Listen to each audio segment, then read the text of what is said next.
The wind howled across the frozen wasteland of Kethra 7, carrying sheets of ice that cut through the air like tiny knives. The settlement domes glowed in the distance, warm and safe behind their energy shields. But out here, beyond the barrier, there was nothing but white emptiness and cold that could freeze flesh in minutes. The VRYNN stood in a semicircle, their tall bodies perfectly still against the storm. Their skin looked like living crystal, refracting the pale moonlight into rainbow patterns. Beautiful, really. At least from far away.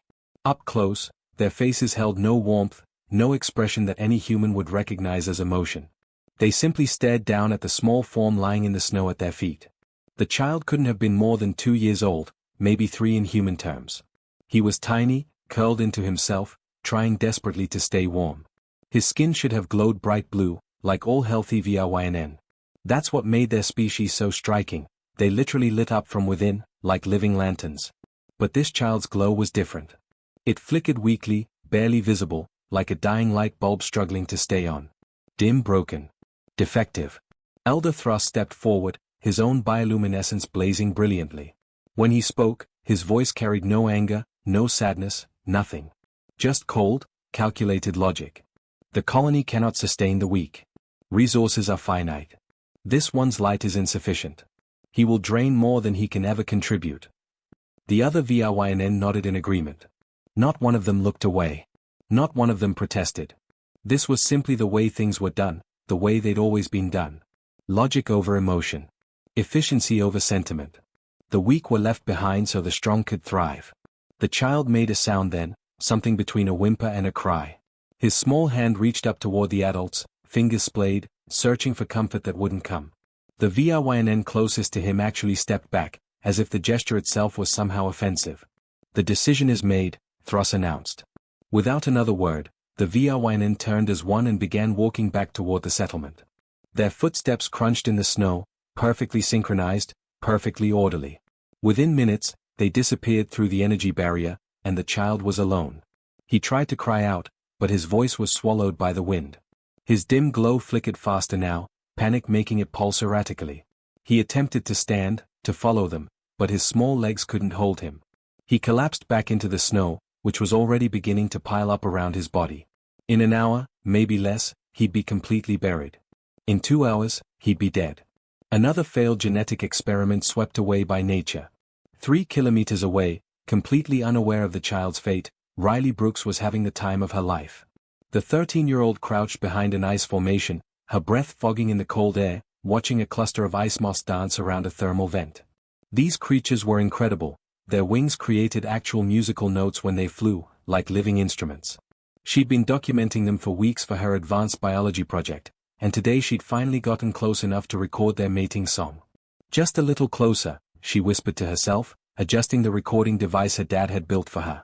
The moths spiraled upward, their wings catching the light, and the sound they made was absolutely haunting. Beautiful and sad at the same time. Riley knew she shouldn't be this far from the research station. Her parents had been very clear about the boundaries. But the ice moths only came to this area, and if she wanted to win the regional science competition, she needed this footage. Besides, she had her emergency beacon, thermal gear, and enough experience surviving in cold weather to make it back before dark. Probably. She was so focused on the moths that at first, she didn't hear it. Just another sound in the constant symphony of wind and ice. But then the moths scattered suddenly, startled by something, and in the moment of quiet that followed, Riley heard it clearly. It sounded like wind chimes, but wrong. Discordant. Like someone was shaking them desperately, begging for help. Riley's head snapped up, trying to pinpoint the direction. There. Off to the east, maybe half a kilometer away. She shouldn't investigate. She should head back to the station. But something in that sound made her chest tighten with worry. Riley packed up her equipment and started moving toward the sound. As she got closer, it changed, less like wind chimes now, more like crying. High-pitched and terrified. She broke into a jog, her boots crunching through the ice crust. The sound was coming from just beyond a small ridge. When she crested the rise and looked down, Riley's heart stopped. There in the snow, half buried already, was a child. Not a human child. The skin was wrong, slightly translucent, and it glowed faintly in the dimming light. Alien. One of the VRYNN from the settlement. But what was a VRYNN child doing all the way out here, alone, freezing? Riley didn't waste time asking questions. She slid down the ridge and dropped to her knees beside the small body. The child's eyes, huge and multifaceted like an insect's, locked onto her face. For a moment, they just stared at each other, two species meeting in the worst possible circumstances. The child's skin was ice cold when Riley touched him. Not just cold, actively losing heat, like touching a block of ice shaped like a living thing. His small body trembled violently, and that dim glow was getting dimmer by the second. He was dying. Right here, right now, this child was dying. Riley didn't think. Thinking would have meant considering the political implications, the cultural differences, the fact that removing her coat in this weather was dangerous for her too. Instead, she just acted.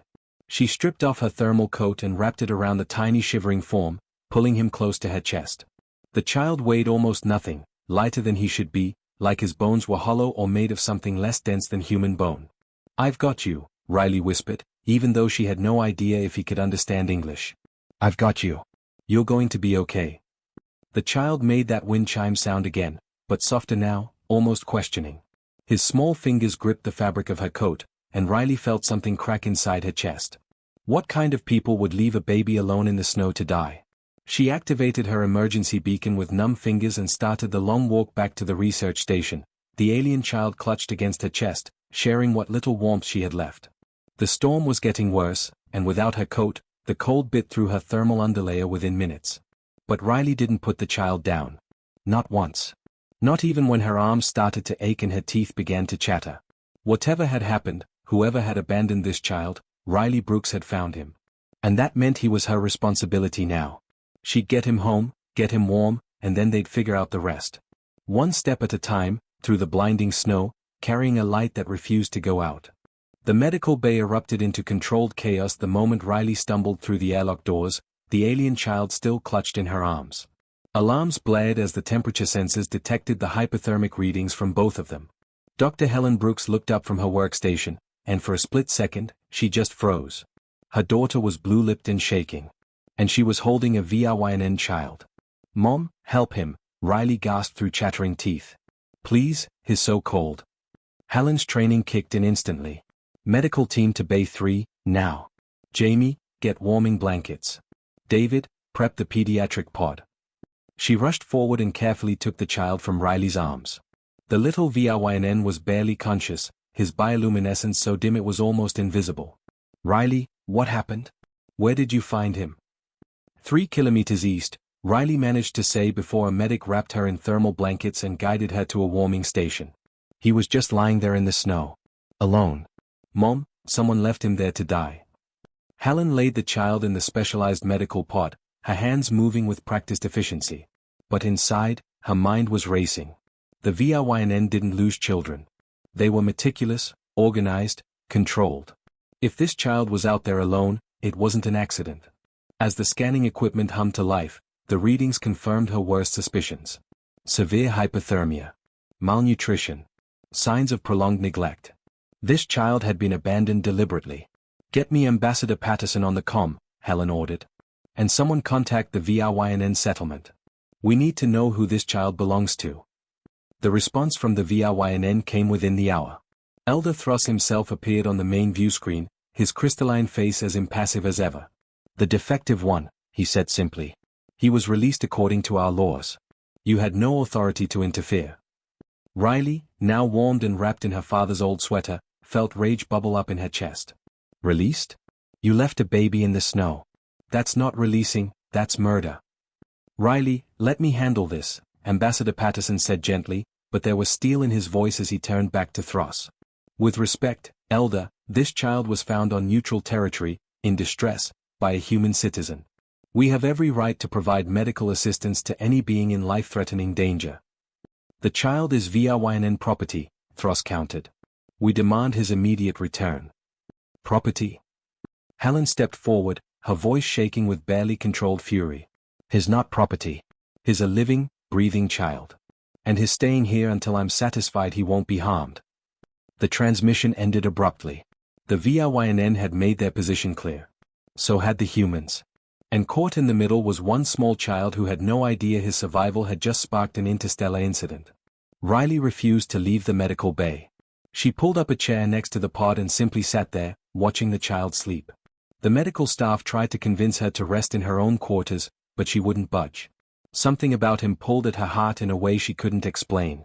"What should we call him?" she asked her mother during one of Helen's checkups.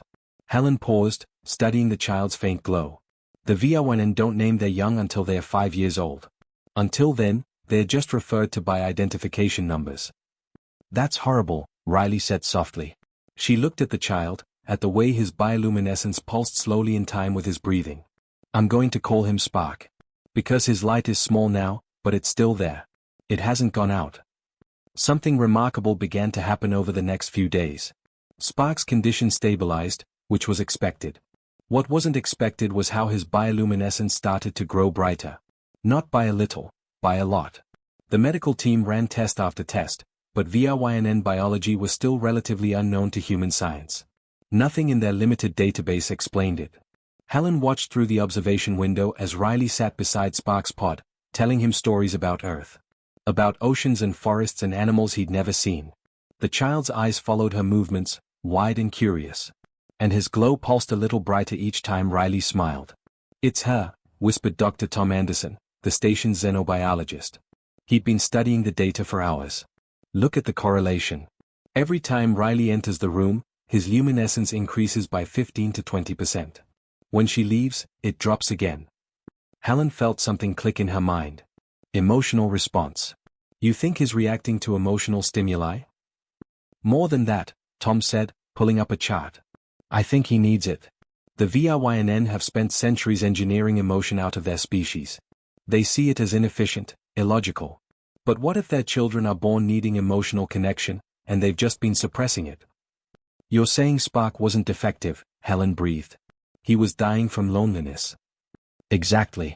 His dim bioluminescence wasn't a genetic flaw. It was a symptom.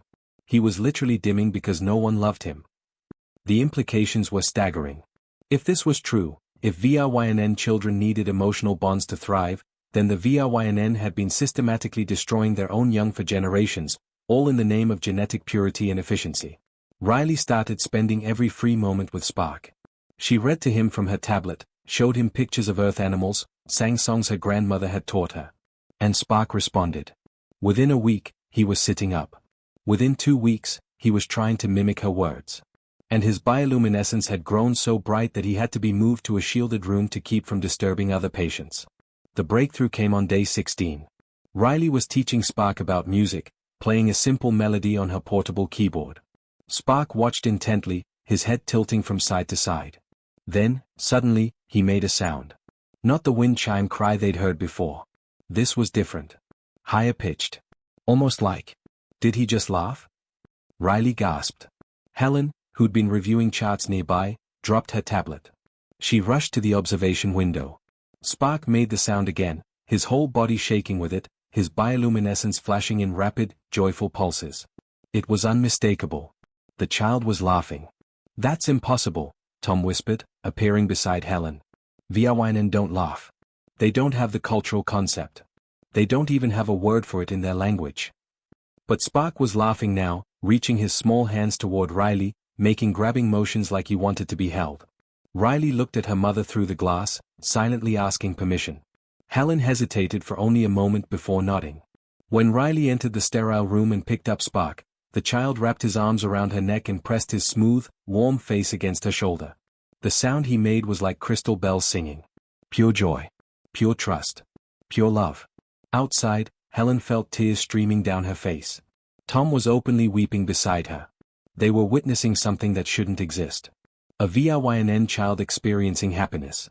Not just experiencing it, radiating it, literally glowing with it. The station's communication system chimed. Another message from the VRYN settlement. Elder Thruss appeared on screen, but this time he wasn't alone. Behind him stood dozens of VRYN, their bioluminescence flickering in patterns that the translation software struggled to interpret. We have received reports, Thruss said slowly, that the defective one has recovered. This is impossible. We demand visual confirmation. Ambassador Patterson looked at Helen. She nodded. The feed was routed to show the medical bay. On screen, Riley sat with Spark in her lap, reading him a story. The child's glow was brilliant, almost blinding. He made that laughing sound again, and Riley kissed the top of his head absently, like it was the most natural thing in the world. The transmission went silent. The VRYNN on screen stood frozen, staring. Some of them began to flicker in rapid, erratic patterns. The translation software finally caught up. Shock, confusion, and something else. Something that might have been grief. Because in that moment, watching a human child love their abandoned offspring back to life, every VRYNN watching understood what they had lost. What they had thrown away in the name of logic. What they had buried so deep they'd forgotten it existed. Thruss spoke, and for the first time, there was something in his voice that sounded almost like emotion. What have you done to him? Riley looked directly into the camera, still holding Spark close. I just loved him, she said simply. That's all. I just loved him. The transmission ended. But the message had been sent. And across Kethera 7, in the crystal towers of the VRYNN settlement, something unprecedented began to happen. The first cracks appeared in a system that had stood for 1,000 years. The Galactic Council chamber was enormous, a massive sphere floating in neutral space where representatives from 4 to 7 different species gathered to settle disputes that couldn't be resolved through normal diplomatic channels. Ambassador Patterson stood at the human podium, feeling incredibly small. Above him, arranged in a spiral pattern that stretched up toward the domed ceiling, sat delegates from across known space. Some breathed methane. Some existed partially in different dimensions. Some were so alien that humans needed special visors just to perceive them properly. And all of them were staring at him. The VRYNN delegation occupied an entire section to his left. 20 of them, their crystalline bodies reflecting the chamber's light in cold, precise patterns. Elder Thruss stood at their center podium, radiating absolute confidence. To the VRYNN, this was simple. The humans had violated their cultural sovereignty. Case closed. The facts are indisputable, Thruss announced, his voice carrying through the translation systems. The humans illegally removed a VRYNN citizen from our territory. They refused to return him despite our repeated requests. This is an act of theft and an insult to our autonomy. Murmurs rippled through the chamber. Several species nodded their various appendages in agreement. Cultural sovereignty was sacred in galactic law. You didn't interfere with how other species raised their young, managed their societies, or enforced their customs. Even if you found those customs disturbing. The Council Arbiter, a being of pure energy contained in a floating geometric form, turned its attention to Patterson. The VRYNN elder speaks with merit. How does humanity justify this breach of protocol? Patterson took a deep breath. He prepared a speech. 20 pages of carefully crafted legal arguments, precedents, exceptions to the non-interference clause. He'd worked on it for 3 weeks straight, barely sleeping. But standing here now, looking up at these alien faces, he realized that legal arguments wouldn't work. Logic wouldn't win this. The VRYNN had logic on their side. So instead, Patterson did something that would either save Spark or end his career. I'd like to show you something, he said quietly. He pulled out a small data crystal and uploaded it to the chamber's main display system. No arguments. No legal justifications. Just watch this. The lights dimmed. The massive holographic projectors came to life. The video was simple. Raw footage from Riley's emergency beacon, captured automatically during her trek back to the station. It showed a teenage girl kneeling in the snow beside a small, dying alien child. The wind howled around them, blowing ice crystals that sparkled in the fading light. You could see Riley's hands shaking from cold as she removed her coat. You could see the exact moment she wrapped it around Spark, pulling him close to her chest. There was no music. No narration. No dramatic editing. Just one human girl, seeing another living being in pain, and refusing to walk away. The camera caught Riley's face as she started walking, and Patterson heard several gasps from the assembled delegates. Her lips were already turning blue. Her whole body shook with cold. She could barely keep her eyes open against the wind. But her grip on Spark never loosened. Not once. Keep going, Riley whispered to herself in the video, her words barely audible over the storm. Just keep going. He needs you. Just keep going. She stumbled, fell to one knee. For a terrible moment, it looked like she might not get back up. But then she looked down at the small alien in her arms, at his dim, flickering light, and something fierce crossed her face. She stood. She kept walking. The video ended with Riley collapsing through the airlock doors, Spark still clutched against her chest, still wrapped in her coat. Still alive. The chamber was absolutely silent. Patterson's voice cracked when he spoke. That child was left to die in the snow. The VRYNN call it release. I call it something else. And when a 13-year-old human girl found him, she didn't think about politics. She didn't think about cultural sovereignty. She just thought, here's a child, and he's dying, and I can help. So she did. Even though it nearly killed her. Thruss's bioluminescence flickered sharply. Emotional manipulation is not legal argument. The child was defective by our standards. We have the right to manage our own population. By leaving babies in the snow? The voice came from the Caldrith delegation, a species of aquatic beings who were notoriously difficult to offend. Their representative's tone was horrified. We have seen many customs in this council, but this. Our laws are our own, Thruss insisted. Would you have us abandon centuries of tradition because one human feels sad?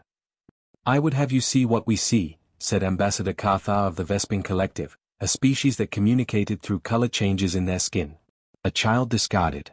A stranger who saved him. The mathematics of compassion versus the mathematics of efficiency. The council arbiters formed pulse thoughtfully. Elder Thruss, you claim the child was defective. Yet reports indicate he has recovered fully under human care. Explain this discrepancy. Impossible, Thruss said flatly. Dim lights do not recover. It is genetic. Permanent. Patterson uploaded another file. This is medical data from our station. Spark, that's what we call him, was examined by our xenobiologists. His genetics are normal. Perfect, actually. The dimness wasn't a defect. He paused, letting that sink in. It was emotional starvation. Your children are born needing love, Elder Thruss. And when they don't get it, they fade. The chamber erupted in shocked noises. Species communicating in clicks, whistles, color changes, pheromones, and a dozen other methods all trying to process this information at once. Lies, Thruss said, but his voice had lost some of its certainty. Here's Spark on day 1. A hologram appeared, showing the child barely glowing, listless and still. Day 7. The glow was brighter, and Spark was sitting up. Day 14. Now Spark was glowing brilliantly, laughing, actually laughing, as Riley showed him something on her tablet. That sound he's making, Cathar said slowly. What is it? Laughter, Patterson said. Joy. He learned it from Riley. Your species doesn't have a word for it, does it, Elder Thruss? The silence from the VRYNN delegation was answer enough. Patterson pressed his advantage. For centuries, you've been abandoning children who desperately needed connection. You labeled them defective when really, they were just lonely. And when we showed one of these so-called defective children basic kindness, he didn't just survive. He thrived. The council cannot force a species to change its fundamental culture, the arbiter stated. This is established law. I'm not asking you to, Patterson said. I'm asking you to let us keep Spark. Let him grow up with humans who will love him. And if other VRYNN children are abandoned, let us save them too. We're not asking to change your culture. We're just asking to not let children die when we can prevent it. Thruss's entire body flickered with patterns too rapid to translate. You would create a generation of VRYNN who know emotion? Who laugh? You would corrupt our species. We would save lives, Patterson said simply. What you do with that information is up to you. The debate raged for hours. Some species sided with the VRYNN, arguing that cultural interference was too dangerous a precedent.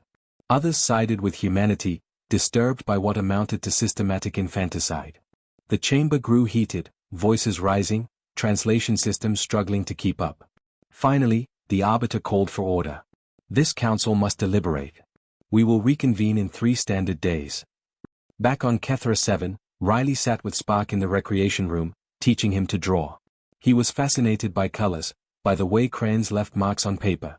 He'd drawn his first picture yesterday, a simple circle of yellow that Riley insisted looked exactly like a sun, even though Spark had never seen one.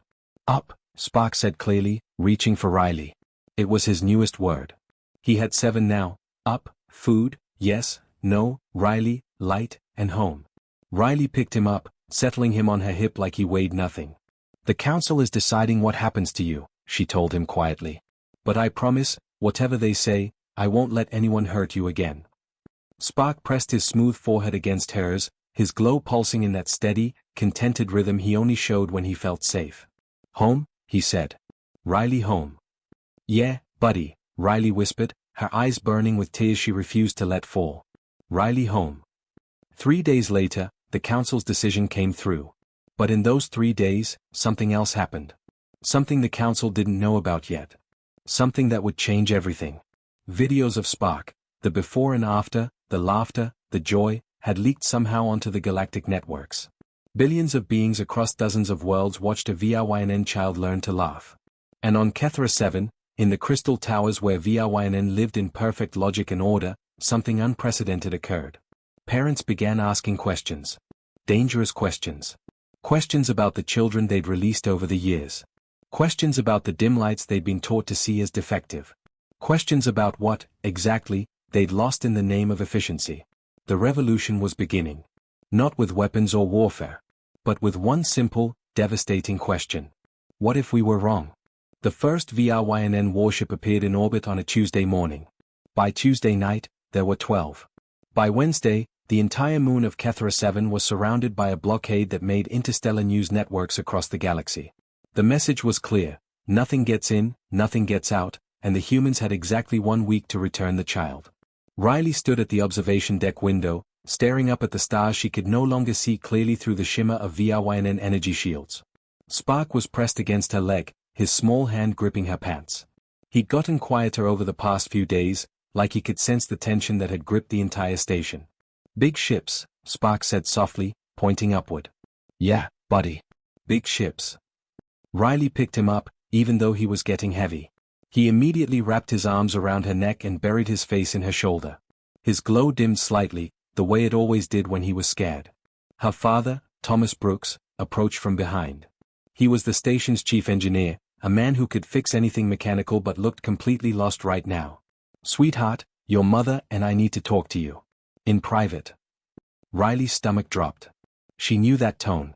She'd heard it before when her grandmother died, when they'd told her they were moving to this remote research station, when bad news was coming and there was no way to soften it. She followed her parents to their family quarters, still carrying Spark. Her mother sat on the couch, looking exhausted. She'd been working triple shifts trying to coordinate with Earth's government, the Galactic Council, and anyone else who might help. But from the expression on her face, none of it had worked. The supply ship was supposed to arrive yesterday, Helen began. It didn't? The VRYNN blockade won't let anything through. We've got maybe 3 weeks of food left if we ration carefully. For if we really stretch it. Thomas ran a hand through his hair. Earth's government is divided. Half of them think we should hand Spark over to preserve diplomatic relations. The other half are demanding we stand firm, but they're not the ones slowly starving on a moon at the edge of known space. We're not giving him back, Riley said immediately, her arms tightening around Spark. Honey, Helen started. No. Mom, you saw what they did. They left him to die. What do you think happens if we give him back now? After he's learned to laugh, learned to love, learned to be happy? They'll destroy him. They have to. Because if he lives, he's proof that everything they believe is wrong. Helen and Thomas exchanged a look that Riley couldn't quite read. Finally, her mother spoke. We know. We're not giving him back. None of us are. The entire station voted. Unanimous. She smiled weakly. Apparently, your stubbornness is contagious. But there's something else you need to understand, Thomas said gently. If we do this, if we refuse, there might be consequences. Real ones. The VRYNN could attack. Earth might not back us up. We could lose everything, Riley. Our careers, our home, maybe even our lives. Riley looked down at Spark, who was watching her with those huge, trusting eyes. He'd started mimicking her facial expressions lately. When she smiled, he smiled. When she frowned, he frowned. Right now, he looked worried because she looked worried. He's worth it, Riley said quietly. Isn't he? Isn't one life worth fighting for? Helen's eyes filled with tears. Yes, sweetheart. He is. The station went into rationing mode. Meals got smaller. The temperature in non-essential areas dropped to save energy. People started wearing extra layers and making jokes about winter camping. But underneath the forced cheerfulness, everyone knew the truth. They were in trouble, and help wasn't coming. Riley tried to keep things normal for Spark.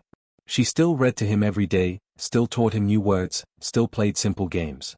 But he knew something was wrong. Children always know, even alien children who'd only been alive a few years. On day 5 of the blockade, Spock stopped eating.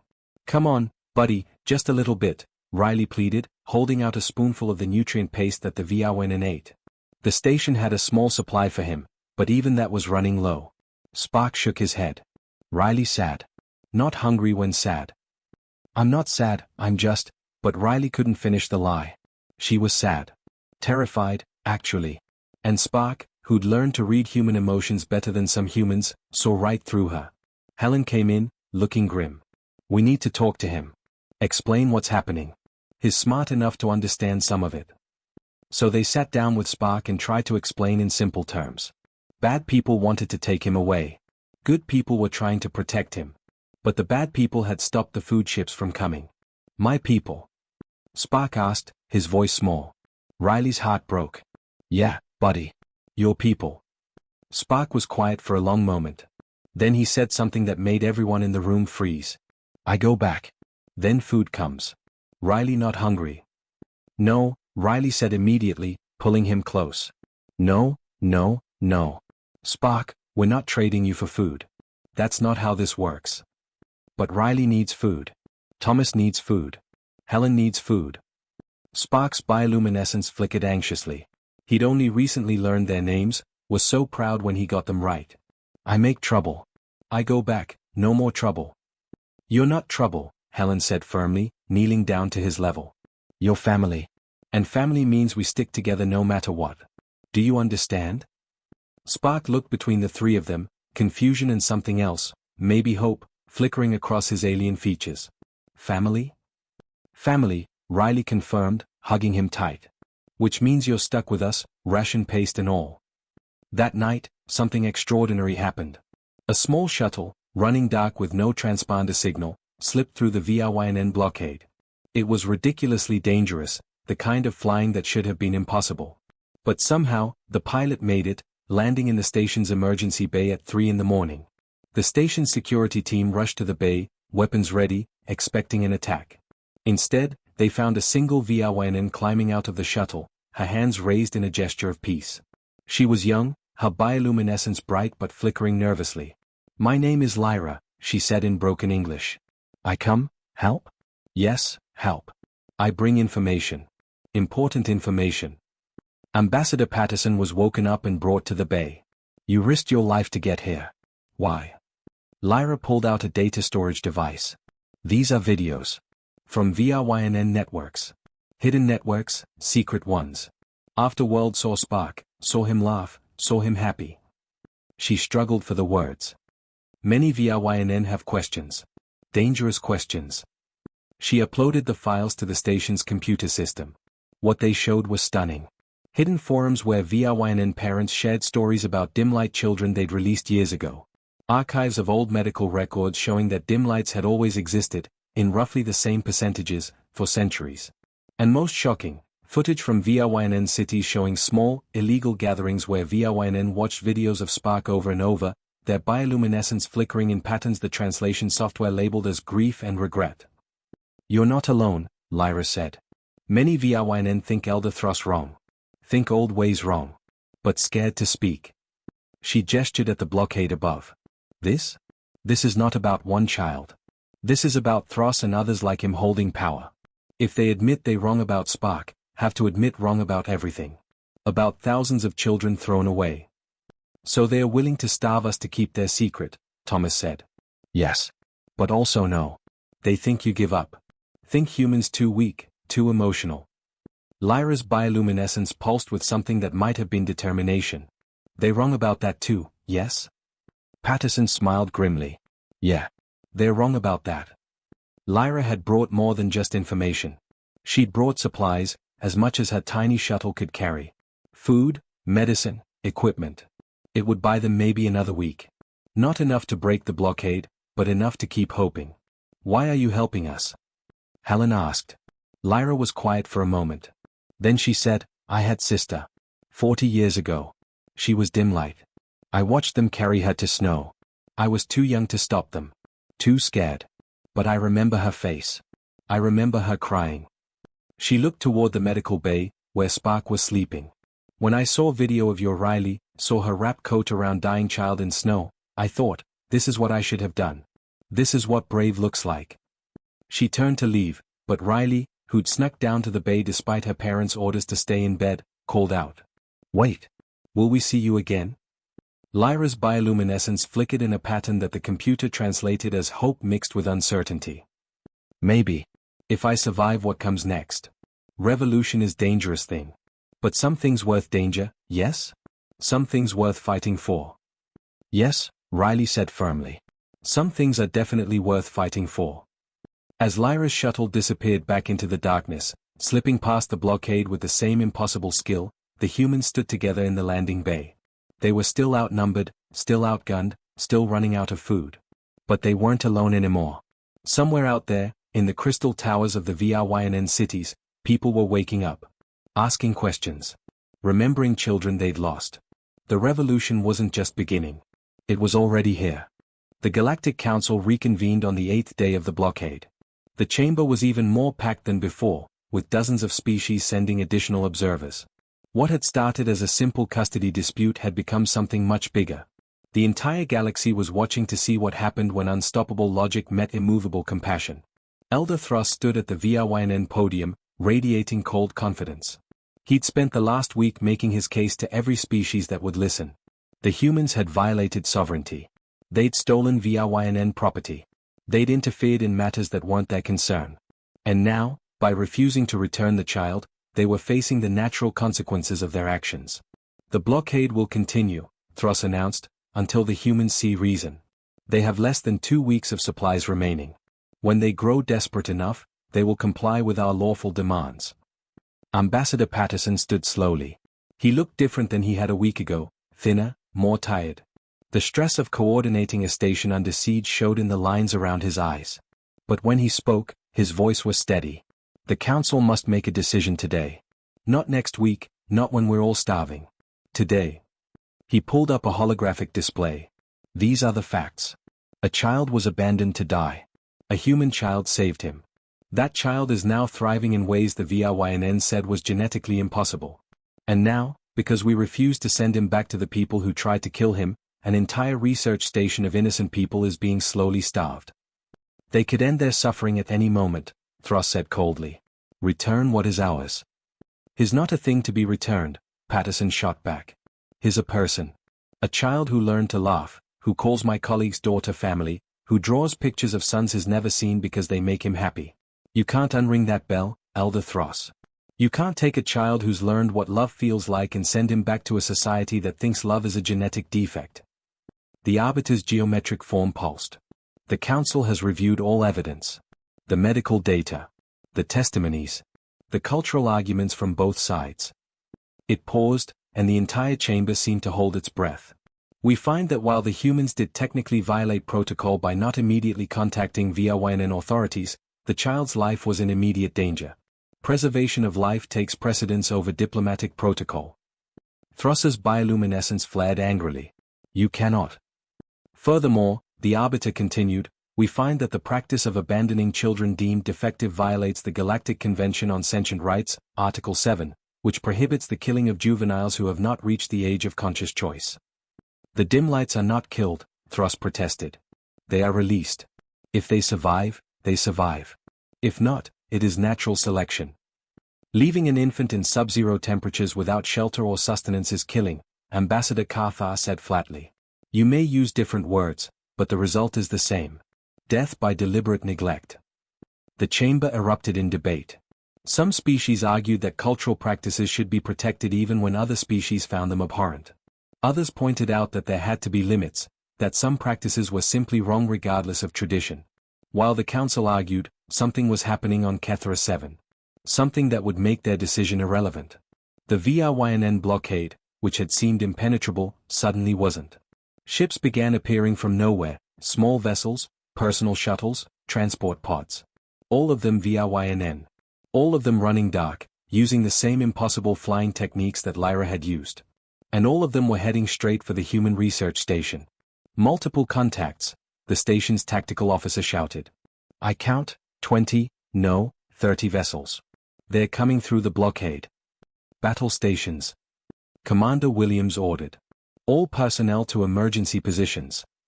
Riley grabbed Spark and ran toward the shelter designated for civilians. Her heart pounded. This was it. The VRYNN were attacking. They'd gotten tired of waiting and decided to take Spark by force. She held him close, his small body trembling against her chest.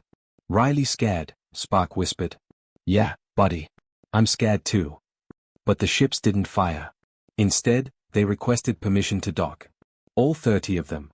And when the station's leadership, wary but curious, allowed the first one to land, what emerged wasn't a strike team. It was families. VRYNN families.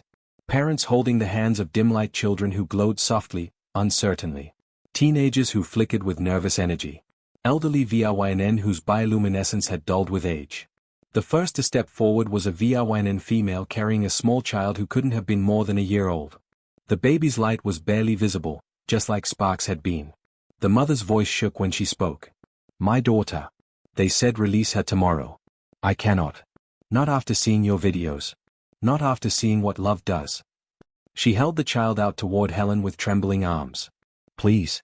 Teach me. Teach me how to love her. Helen took the baby carefully, and the little VRYNN immediately pressed close to her warmth. Within seconds, her dim glow brightened just a fraction. The mother's bioluminescence pulsed in a pattern the computer struggled to translate before finally settling on wonder mixed with grief. More VRYNN emerged from the ships. Some brought dim-light children they'd hidden away in secret, refusing to release them but not knowing how to help them. Others came empty-handed but desperate to learn. And some, many, actually, came carrying data files and recordings. We documented everything, one young VRYNN male said, uploading files to the station's computer. Decades of releases. Names, dates, locations. Evidence of thousands of children abandoned. The elders tried to hide this information, but we found it. Copied it. Now whole galaxy can see what we have done. By the time the sun rose over Kethra 7's frozen horizon, the station had taken in 43 refugees. The small research outpost, already struggling with supplies, now held more VRYNN than humans. It should have been a disaster. Instead, it became something else entirely. Riley watched as VRYNN parents sat in the common room, their dim-light children in their arms, watching videos of Spark. The children sat quietly, hardly moving. They'd been conditioned not to show emotion, not to reach out, not to ask for comfort. But you could see them watching Spark laugh, watching Riley hug him, watching the casual affection humans showed so easily. And slowly, cautiously, those dim lights started to brighten. One little girl reached up and touched her father's face. He froze, uncertain, until Helen gently showed him how to stroke his daughter's head. The gesture was awkward, mechanical. But the child's bioluminescence flared brighter, and she made a sound, not quite laughter, but close. The father's own light pulsed rapidly, and through his translator came a sound humans knew well. Crying. He was crying. I did not know, he kept saying. I did not know she needed this. I did not know. Back at the Galactic Council, news of the refugee ships broke like a bomb. The VRYNN delegation erupted in chaos. Half of them, the younger members, mostly, began flickering in patterns that showed support for the refugees. The other half, the traditionalists led by Thros, burned with rage. Traitors! Thros shouted. They have abandoned our ways, corrupted by human weakness. Or maybe, Patterson said quietly, they've just remembered what it means to be alive. The Arbiter made its final ruling. The child called Spark will remain in human custody. Furthermore, the VRYNN practice of releasing dim-light children is hereby condemned under Galactic Convention. Any VRYNN seeking asylum for themselves or their children will be granted protection under Council law. Thrus's bioluminescence went completely dark, a VRYNN expression of absolute fury. You have destroyed us. No, said Lyra, who'd appeared in the Council chamber via hologram, broadcasting from Kethra 7. You destroyed us centuries ago when you decided efficiency mattered more than love. The humans just showed us what we lost. And now we have choice. Stay in the darkness you created, or step into the light. The years that followed changed everything. The research station on Kethra 7 was transformed into something unprecedented, a joint human VRYNN facility dedicated to studying emotional development. Psychologists, neuroscientists, and xenobiologists worked alongside VRYNN scientists who were learning their own species' capacity for feeling. The dim-light children thrived. Some were adopted by human families. Others stayed with VRYNN parents who learned, slowly and painfully, how to love. It wasn't easy. Centuries of conditioning didn't disappear overnight. But humans were patient teachers, and the VRYNN refugees were desperate students. Spark became something of a celebrity across the galaxy. The first dim light to be saved. The child whose laughter started a revolution. But to Riley, he was just her little brother in all the ways that mattered. He grew tall and bright, his bioluminescence so brilliant that he had to wear dimming filters in public. He learned 6 languages. He excelled at art and mathematics. And he never forgot the feeling of a coat wrapped around him in the snow. On the 10th anniversary of his rescue, they built a memorial at the exact spot where Riley had found him. Hundreds of VRYNN attended, many bringing their own dim-light children, no longer dim, but blazing with health and happiness. The statue was simple, a human girl kneeling beside an alien child, wrapping her coat around his shoulders. The plaque read, "One act of kindness can warm an entire civilization." Riley stood beside Spark, now a teenager, taller than her, and watched VRYNN families take pictures with the memorial. She saw parents holding their children close, saw children laughing and playing in the snow that had once been a place of death. And she thought about how close they'd come to never having this. How easy it would have been to walk past Spark that day, to decide it wasn't her problem, to let someone else handle it. Spark's hand found hers and squeezed gently. His bioluminescence pulsed in a pattern she recognized after all these years, gratitude mixed with love. He didn't need to speak. She understood. Ambassador Patterson, now retired and living on Kethra 7 as a consultant, approached them. "They're asking for you to say something. Both of you." Riley looked at Spark. "Want to?" He nodded. Together, they walked to the podium. Riley spoke first, her voice carrying across the crowd. 10 years ago, I found a child dying in the snow.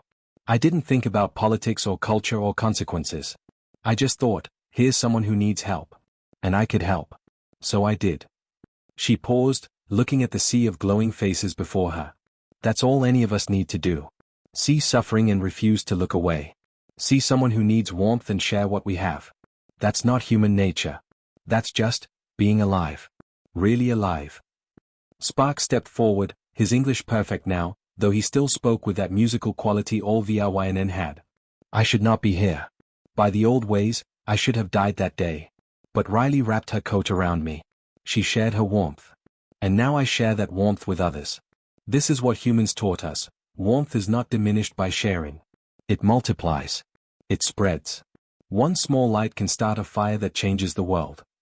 As the crowd erupted in applause, and VRYNN bioluminescence displays that created a light show visible from orbit, Riley felt something settle in her chest.